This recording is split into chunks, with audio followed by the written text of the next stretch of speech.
A garden can be built to water itself, and it can be done without ever touching a mains tap again. I have seen dry, cracked ground turned into a green living space using nothing but the rain that falls free from the sky and plants that nature already bred to need almost none of it, not a single pound spent on a sprinkler, not a single gallon taken from a metered supply. I grew up in the Yorkshire Dales, on a small stone farm where water was never wasted, not a drop, not ever. My grandfather kept 3 barrels set under the eaves of the house, and every one of them was full before the first frost of autumn arrived. He taught me to read the land the way other men read a newspaper, to see where the water wanted to go long before it ever fell. We had no main supply reaching the far end of the vegetable ground, so what came off the roof was what fed the beds, and it was enough every single year. The farm sat on limestone, thin soil, over rock, the kind of ground that drains in minutes and dries hard within a week of sun. Most people would call that poor land, but my grandfather called it honest land, because it told you plainly what would grow there and what would not, without pretending otherwise. He knew every downpipe on that house by heart, which one ran fastest in a storm, which barrel filled first, and which bed needed the overflow directed toward it on a dry week. These were not garden hobbies to him, not something to fill a weekend. They were daily practice, the difference between a full larder and an empty one, and I watched them work every single year of my childhood, through dry summers and through wet ones alike. I am sharing them now because fewer and fewer people still know how to do this properly, and I think that is a loss worth putting right. Somewhere along the way, the simple habit of catching rain and matching plants to dry ground was quietly replaced by something else entirely. Sprinkler systems on timers, bottled soil treatments, and metered water became the answer to every dying lawn. And every one of those things costs money every single month, month after month, year after year. The companies selling those solutions had very little reason to remind anyone that a roof already collects more water in a single storm than most gardens will ever need in a week. So the old habits quietened down over the years, not because they stopped working, but because nobody was being paid to keep teaching them. What you are about to hear is not a theory dreamed up for a video. These are methods that were tested across dry summers and rationed winters by people who had no other choice but to make them work, and no company standing by ready to sell them an easier answer. They worked then, and they still work now, in the Yorkshire Dales, in the dry hills of the American Southwest, and in the sun-scorched gardens of southern Australia alike. By the end of this, you will understand exactly how to build a garden that waters itself, section by section, and you will not need a single mains connection to do it. The first thing to understand is the barrel above the bed, and this single idea does more work than anything else on this list. A water butt does very little good sitting flat on the ground beside a downpipe, because water, sitting at the same height as your soil, has nowhere left to fall to. The old cottage trick, used across stone country for generations, was to raise the barrel even by 2 or 3 feet, using a simple plinth of stacked bricks or flat stone, so that gravity alone could push the water forward through a length of hose or pipe. In the Dales, farmhouses often set their barrels on the slope just above the vegetable patch, letting a fall of only a foot or 2 carry water the entire length of a bed without a pump of any kind. This is the whole secret of a self-watering garden, and it costs nothing more than a few bricks and a bit of honest thought about where things are placed. A single downpipe on an average roof can shed several hundred gallons during one good storm, water that most modern gardens simply let vanish into a street drain.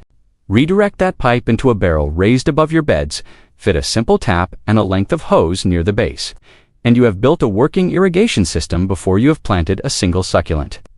But that is only the first part of it, and there is more still to come. The second thing you must do, and most people skip this step entirely, is read your own land before you dig a single hole. Every garden already has a natural low point, a place where puddles gather after rain without any help from you whatsoever. Walk your plot the morning after the next good downpour and watch closely where the water sits, because that single walk will tell you more than any soil test you could buy. Old farmers in stone country called this reading the lay of the land, and they shaped every ditch, every path, and every planting bed around what the water was already doing on its own, long before machinery made it easy to fight against nature instead. If you fight that natural flow, cutting against the slope and forcing water where it does not want to go, you will spend years hauling hoses uphill for no good reason. If you work with it instead, gravity becomes your gardener, carrying water exactly where it is needed without a single extra motion from you, storm after storm, for free. Once you understand your slope properly, the next section is where most people are genuinely surprised, because it has nothing to do with plants at all. The paths running through your garden should never be solid, and this single choice changes how your entire property handles rain. For generations, cottage gardens in stone country were paved, not with concrete, but with broken rubble. Crushed stone and loose gravel laid directly over bare earth. This is called a permeable surface, and it means rainwater striking the path sinks straight down into the ground beneath it, rather than sheeting off sideways into a drain and out of your garden entirely. A poured concrete path can send a heavy rain shower straight off your property within minutes. Water your plants will genuinely never see again. A gravel or broken stone path laid 3 to 4 inches deep over a bed of coarser rubble beneath slows that same rain and lets most of it soak downward, exactly where your roots are waiting for it. During the war years, when cement and concrete were rationed and reserved almost entirely for defense works, most rural households had no choice but to build their paths this way out of whatever broken stone and rubble they had on hand. Many of those old rubble paths, laid in the 1940s by people with far less money and far more patience than most of us have today, are still doing their job perfectly well 80 years on. It costs less than paving, it drains better than paving, and it asks nothing of you beyond a single afternoon with a wheelbarrow and a strong back. Now we come to the plants themselves, and here is where Old England already had the answer. Growing quietly on cottage roofs for close to 400 years without anyone thinking twice about it. The house leek, known properly to gardeners as sempervivum, was planted on thatched roofs and stone roof tiles across rural England as far back as the 16th century. Country families believed it warded off lightning and fire, and there were even old laws in some regions encouraging households to grow it for exactly that reason. Whatever they believed about lightning, the plant itself was quietly doing something remarkable, surviving baked summers, frozen winters, and near total neglect on a bare roof with almost no soil to speak of at all. It stores its own water inside thick, fleshy leaves, the exact same trick used by every true succulent on Earth, which means it barely needs you once it has settled into its spot. Alongside the house leek, English cottage gardens have long-grown stonecrop, known to most people as sedum, spreading low and tough across dry stone walls where almost nothing else would ever take root. These two plants alone, house leek and stonecrop, form the backbone of nearly any drought-resistant garden you could build. Whether you are working in the Yorkshire Dales, the dry hills of California, or the red soil of southern Australia, they ask for poor soil, full sun, and almost no watering at all once their first season is behind them, which is the exact opposite of everything a lawn demands from you. Keep watching, because the next step is the one that decides whether your succulents actually survive their first year in the ground or quietly fail within a few months. Choosing the right plant for your particular climate matters enormously, and this is where most people go wrong. Usually by copying a garden photograph they saw somewhere entirely different from where they live. In hotter, drier regions, such as the American Southwest, agave and yucca do the same job that house leek and sedum do in an English garden, storing water inside thick leaves and surviving comfortably on almost nothing at all.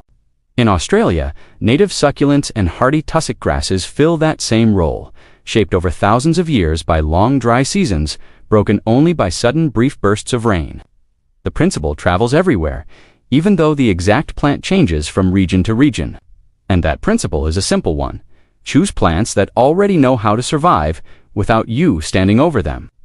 A plant native to a wet climate will fight you every single season, demanding water you are specifically trying to save and never quite thriving regardless of how much you give it.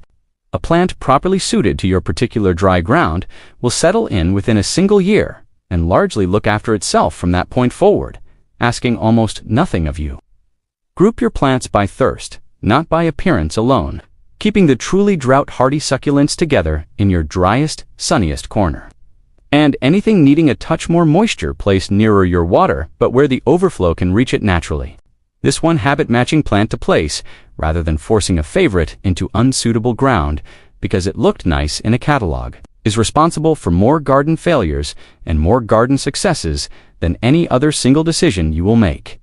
Take note of which direction each part of your garden faces, because a south-facing bed in the northern hemisphere or a north-facing bed south of the equator will bake far hotter and dry far faster than the rest of your plot, and that is exactly where your toughest, most drought-hardy plants belong. Shaded corners beneath trees or against a wall hold moisture longer than open ground, and they are better suited to the slightly less drought-tolerant plants in your collection, the ones that appreciate a little relief from the harshest sun of the afternoon. Walk your garden at midday in high summer and take note of exactly where the shadows fall, because that single observation, repeated across a few different days, will tell you more about where to plant than any book or plan drawn up in advance ever could. The fifth thing to understand is what covers your soil, because bare, exposed earth loses water faster than almost anything else you could get wrong in this entire process. Victorian kitchen gardeners understood this well, and every autumn they mulched their beds heavily with straw, bracken, fallen leaves, and old grass clippings gathered through the season. A layer of organic mulch, spread 2 to 3 inches deep across open soil, can cut water evaporation by a meaningful margin, keeping moisture locked in the ground where roots can actually make use of it rather than losing it to the sun. Around succulents specifically, a mineral mulch works far better than straw or bark, a layer of gravel or crushed stone laid directly around the base of each plant. This mimics the rocky, free draining ground that succulents evolved in over thousands of years, and it keeps the crown of the plant, the point just above the soil line, dry and free from rot through wet weather. Wet leaves sitting against a succulent stem through a damp winter is the single most common way these plants die, more common by a wide margin than drought itself ever is. So remember this carefully. The very mulch that saves water in summer is the same layer that must be kept clear of the plant's neck to prevent rot when winter arrives. Now, the sixth section. And this is where your barrels stop being separate buckets scattered about the yard and start becoming a proper connected system. A single water butt fills quickly during a good storm and then simply overflows onto the ground beside it, wasting everything beyond its modest capacity. The old solution used on farms and in dairies across rural England for generations was to link several barrels together with a short length of pipe fitted near the top of each one, so that once the first barrel filled completely, the overflow fed straight into the next barrel down the line. Some larger farms went further still, running water from the roof directly into an underground cistern, often an old stone or brick-lined tank built beneath the yard or the cellar floor, holding many hundreds of gallons in cool, dark storage that would comfortably last through weeks of dry weather without ever running low. You do not need a cellar or a stone cistern to copy this idea in your own garden today. 3 or 4 connected barrels stepped gently down a slope with the lowest one positioned closest to your thirstiest bed can store a genuinely useful reserve of water gathered from just a handful of storms across the season. The second method I promised you earlier was this exact linking system, and it is the difference between catching rain a single time and actually storing enough of it to matter through an entire dry summer. The seventh thing to get right happens before you ever place a plant into the ground, and it concerns what you put beneath it long before the roots arrive. Succulents, in particular, hate sitting in wet, heavy soil, because their roots are built by nature for quick drainage, not for holding moisture the way a vegetable bed is meant to. Victorian gardeners lined the base of their clay pots with broken crocks, pieces of old broken pottery saved specifically for this purpose, to stop water pooling around the delicate roots inside. You can do exactly the same thing in open ground, digging your planting hole a little deeper than seems necessary and laying 2 or 3 inches of coarse gravel or broken stone at the bottom before adding your soil on top. Mix sharp sand or horticultural grit generously into the soil itself for any succulent planting, loosening heavy clay so that water passes freely through it rather than sitting stagnant around the roots for days at a time. This single step, improving drainage at the exact moment of planting, prevents more succulent deaths across a season than any watering schedule ever could hope to. An underwatered succulent will usually recover, given a little time and a little rain. A succulent left sitting in waterlogged soil very rarely does, and by the time you notice, it is often already too late. The eighth section concerns timing, because when you carry out these steps matters almost as much as how carefully you carry them out. Plant your succulents and drought-hardy natives during the cooler months, early spring or early autumn depending on where you live, giving the roots plenty of time to establish themselves before the harshest heat of summer arrives. During the years of wartime rationing, English households learned to plant and to water strictly according to season, because water itself was measured and every household was permitted only so much of it each week. That discipline, watering deeply but rarely rather than lightly every single day, produced stronger, more resilient gardens than the modern habit most people follow without ever questioning it. A succulent watered deeply once every 2 or 3 weeks through summer will grow a deep, searching root system that can find moisture on its own. A succulent watered a little every single day instead stays shallow, rooted, and permanently dependent, which is exactly the trap that keeps people buying more water than they actually need. Once your garden is properly established, reduce your watering steadily with each passing season, letting the plants themselves prove to you just how little they truly require to thrive. The 9th practical step concerns protection, because a system built this way is meant to outlast you by many years, not merely survive a single summer. In colder regions, empty and disconnect any exposed pipework before the first hard frost of the year, since freezing water expands as it turns to ice and can crack both barrels and fittings overnight, undoing years of careful work in a single cold night. Check your gravel paths each spring, topping up any areas that have settled or washed thin over the winter. Since a permeable path only does its job properly while it remains loose and open rather than compacted flat, divide and replant your house leeks and sedums every few years, since these plants spread readily on their own, and the small offsets they produce can be moved to bare patches or given away to neighbors. Exactly as cottage gardeners have done for centuries, passing rooted cuttings over a garden wall rather than ever buying new stock from a shop. Keep watching your low points and your slopes as the seasons pass and change, because gardens shift slowly over time, and the place water gathered last year may not be quite the same place it gathers this coming year.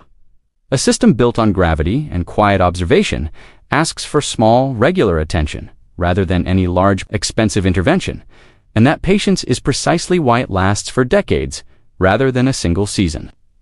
The 10th thing worth understanding is what all of this actually saves you, in plain figures rather than vague promises. A typical lawn in a hot, dry climate can need several hundred gallons of water a week through the summer months just to stay green. And in many places, that water is billed by the unit, with the price climbing higher the more you use. A household running sprinklers through a long dry season can easily add a significant sum to a single quarterly water bill. Money spent keeping grass alive that nobody actually walks on or eats from. A garden built the way I have just described you draws that same volume of water from barrels filled entirely by rain that already fell on your own roof for free. Once the barrels and paths are built, the ongoing cost drops close to nothing. A little mulch each year, a little grit worked into new planting holes, and almost nothing else beyond your own time and attention. The 11th and final thing worth understanding is that none of this requires perfection, only consistency applied steadily over time. You will not get your slope exactly right on the first attempt, and your first planting bed will teach you things no book or video ever could. My grandfather adjusted his own barrels and paths more than once across the years I knew him, moving a downpipe here, adding a foot of gravel there, learning from each dry summer as it came and went. That willingness to observe, adjust, and try again is worth more than any single technique described here on its own. I think about this often, how something so simple was ever allowed to become so unfamiliar to people. A roof has always caught rain, and dry ground has always grown something worthwhile, provided you choose the right plant for it and let the water find its own way down through gravity alone. What was lost was never the knowledge itself, only the habit of actually using it, quietly set aside somewhere along the way in favor of a hose, a timer, and a monthly bill that arrives whether you needed the water or not. There is a particular kind of quiet satisfaction in walking out to a garden after a dry fortnight and finding it still green, still healthy, without having lifted a hose the entire time. It is not a dramatic feeling, and I would not describe it as excitement, but it is a settled sort of confidence, the same feeling my grandfather carried with him every summer of his life on that farm. He never once worried about a dry spell the way his neighbors further down the valley did, because his barrels were full and his beds were built to hold what little rain did fall. That is not luck, and it is not a modern invention either. It is simply old knowledge, applied patiently by someone willing to watch their own land closely enough to understand it. Anyone can pick this back up, whether you have a farmhouse set on a hillside or a small yard behind a terraced house in the middle of a city. The principles do not care how large your plot happens to be, only whether you are willing to observe your own land honestly and work with it rather than against it. Catch the water where it falls, let it move by gravity rather than by pump. Choose plants that already know how to survive on very little, and keep your soil breathing rather than drowning beneath it. That is the whole of it, and once it is set in place, it asks very little of you ever again. If this has been useful to you, there are more methods where this one came from. I share a new one every day, drawn from the same old ways my grandfather passed down to me at his own kitchen table. They are still here, all of them, waiting quietly for anyone willing to use them. You simply have to know where to look.